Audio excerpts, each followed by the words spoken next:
রাজ্যে সরস্বতী পুজো করতে হলে হাইকোর্টে যেতে হয়, পারমিশন নিতে হয়, অনুমতি নিতে হয়, পুলিশ দাঁড় করিয়ে পুজো হয়। এটা কোন বাংলা? পদ্মাপাড়ের বাংলা না গঙ্গাপাড়ের বাংলা? এই প্রশ্ন অনেক দিন ধরেই তুলছেন রাজ্য বিজেপি সভাপতি সুকান্ত মজুমদার থেকে বিজেপি নেতারা। দিলীপ ঘোষের সঙ্গে আমরা কথা বলেছিলাম। দিলীপ ঘোষ এই ঘটনায় কি বলছেন শুনবেন। প্রাক্তন বিজেপি রাজ্য সভাপতি দিলীপ ঘোষ। দিলীপবাবু, বর্তমান রাজ্য সভাপতি সুকান্তবাবু বলছিলেন যে রাম নবমীতে অশান্তির আশঙ্কা আপনারা করছেন, তৃণমূল মিছিলে মিশে থেকে অশান্তি করতে পারে, অশান্তির আশঙ্কা থাকছে। অশান্তি নিয়ে অমূলক চিন্তা নয় এটা। ইদানিং কয়েক বছর ধরেই হচ্ছে, ইদানিং হিন্দুদের যত উৎসব পরবে সব জায়গায় অশান্তি ইচ্ছা করে করা হচ্ছে। গতবারেও রামনবমীতে মিছিলে হিট পাটকেল মারা হয়েছে, আগের বারেও হয়েছে। আমরা উৎপাত করতে পারি, অশান্তি করতে পারি, করছে না, হিন্দুরা সহ্য করে। কিন্তু এই যে ইচ্ছাকৃতভাবে হিন্দুদের উপরে অত্যাচার, ভয় দেখানো চলছে, ওপার বাংলার এপার বাংলার পরিস্থিতি একরকম হয়ে যাচ্ছে। ওখানকার হিন্দুরাও ভয় ভয়ে আছেন, এপার বাংলার পশ্চিমবাংলার হিন্দুরাও ভয় ভয়ে আছেন। মমতা সরকার থাকা সত্ত্বেও এটা হচ্ছে। তো সেজন্য ভয় সবাই করেন যে হিন্দুদের কোনো উৎসব হলেই গন্ডগোল করার চেষ্টা হবে। আর আক্রমণ হলে তা প্রতিরোধ কোন পথে হবে? প্রতিরোধ তো হয়েছে অনেক জায়গায়, হচ্ছেও আর হবেও। ওরা ভাববে না কেউ যে এসে যা ইচ্ছা করবো চলে যাব।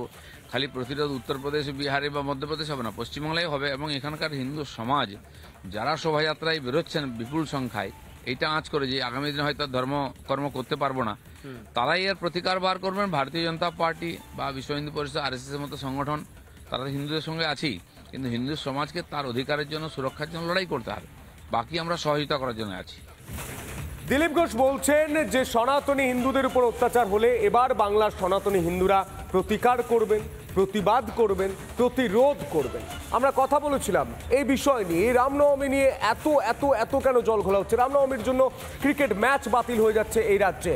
আমরা কথা বলেছিলাম পদ্মশ্রী প্রাপ্ত সাধু, ভারত সেবাশ্রম সংঘের প্রধান বেলডাঙ্গা কার্তিক মহারাজের সঙ্গে। তিনি ঠিক কি বলছেন শুনবেন। প্রশাসন থেকে যদি আজকে স্ট্রিক হতো, আজকে কেন IPL যেতে হচ্ছে আজকে আসামে? এখানে পুলিশ প্রশাসন পারে না, তারা শক্ত হাতে দমন করবে, শক্ত হাতে। আজকে এতগুলো রাজ্যে রয়েছে, সেখানে তো হচ্ছে না। উত্তরপ্রদেশে কী হবে? কোনো অসম্ভব। এখানে দোলে হচ্ছে, সরস্বতী পূজা বন্ধ হয়ে যাচ্ছে, মানুষ তো ভীত হচ্ছেন যে আমরা কিভাবে পশ্চিমবঙ্গে থাকব। তার পরিপ্রেক্ষিতে মানুষ জোটবদ্ধ হচ্ছে, সংঘবদ্ধ হচ্ছে।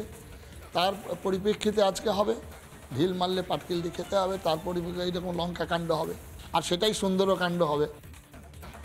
কার্তিক মহারাজ বলছেন যে এই ঘটনা এই প্রথম নয়, এর আগেও একাধিকবার হয়েছে। কেন হয়েছে, কাকে দুষছেন, কার দিকে অভিযোগের আঙুল তুলছেন আপনারা বুঝতে পারছেন।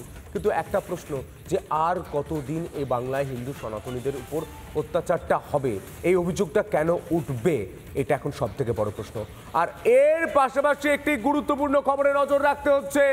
গোটা রাজ্য জুড়ে আমরা দেখছিলাম মারছে তৃণমূল, মরছে তৃণমূল। এবার তৃণমূল নেতার আক্রান্তর খবর উঠে আসছে। কুলপিতে আক্রান্ত তৃণমূল নেতা, বড় খবর। কুলপিতে আক্রান্ত তৃণমূল নেতা, রাত্রের অন্ধকারে তৃণমূল নেতাকে খুনের চেষ্টা, পিটিয়ে খুনের চেষ্টা একদল দুষ্কৃতীর। বাধা দিতে গিয়ে গুরুতর জখম শ্যামসুরের আত্মীয়। এই মুহূর্তে ছবি দেখতে পাচ্ছেন।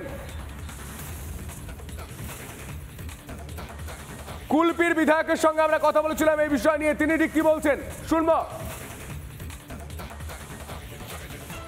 ওর যত এগিয়ে আসছে বিজেপি এবং ISF বিভিন্নভাবে আমাদের লোকের উপর অত্যাচার করছে। যারা এই ঘটনা করেছে তাদের বিরুদ্ধে প্রয়োজনীয় ব্যবস্থা নেওয়ার জন্য আমি ওসিকে বলেছি দ্রুত তাদের যাতে অ্যারেস্ট করা যায়। এবং এই যে ঘটনা, এই ঘটনা আমি নিন্দা করছি। কারণে হয়েছে আমি জানি না, তবে এটা একটা পরিকল্পিত ব্যাপার বলে আমার মনে হয়। তো এর বিরুদ্ধে আইনানুগ সমস্ত রকম ব্যবস্থা নেওয়ার জন্য আমাকে কুলপি থানাকে বলা হয়েছে। স্থানীয় বিধায়ক বলছেন যে ISF এবং বিজেপি এই ঘটনা ঘটিয়েছে। আমরা এই বিষয় নিয়ে ISF নেতৃত্ব এবং বিজেপি নেতৃত্বের সঙ্গে কথা বলেছিলাম। স্থানীয় বিজেপি নেতৃত্ব এবং ISF নেতৃত্ব তারা ঠিক কি বলছেন শুনবেন। এই সাম্যসাকে যে ঘটনাটা ঘটেছে, এটা প্রকৃতপক্ষে তৃণমূলের গোষ্ঠীদ্বন্দ্ব হয়েছে। কারণ হচ্ছে এই গণ্ডগোলটা প্রথমই নয়, এর আগেও 2 থেকে 3 বার এই ঘটনাটা ঘটেছে।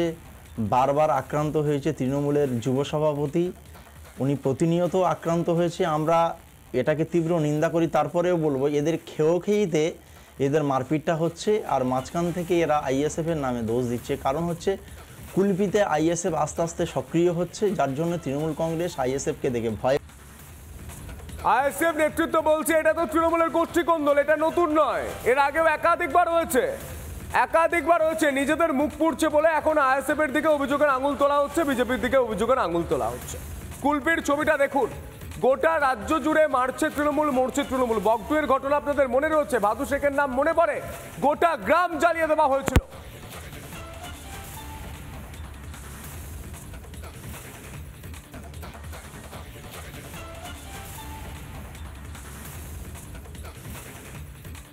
কংগ্রেস বিজেপির দিকে আঙুল তুলে বলুক এটা বিজেপি করিয়েছে, এটা সম্পূর্ণ মিথ্যে কথা, বিজেপিকে বদনাম করানোর চেষ্টা।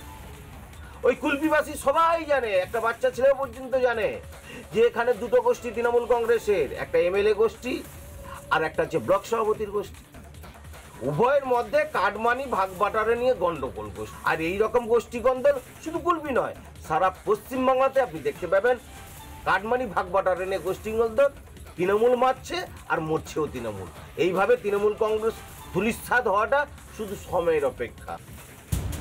নানা ধরনের কন্টেন্ট দেখার জন্য লাইক করুন, শেয়ার করুন আমাদের ফেসবুক পেজ, সাবস্ক্রাইব করুন আমাদের ইউটিউব চ্যানেল। পাশাপাশি অন্যান্য ব্রেকিং নিউজের জন্য অবশ্যই চোখ রাখুন রিপাবলিক বাংলায়।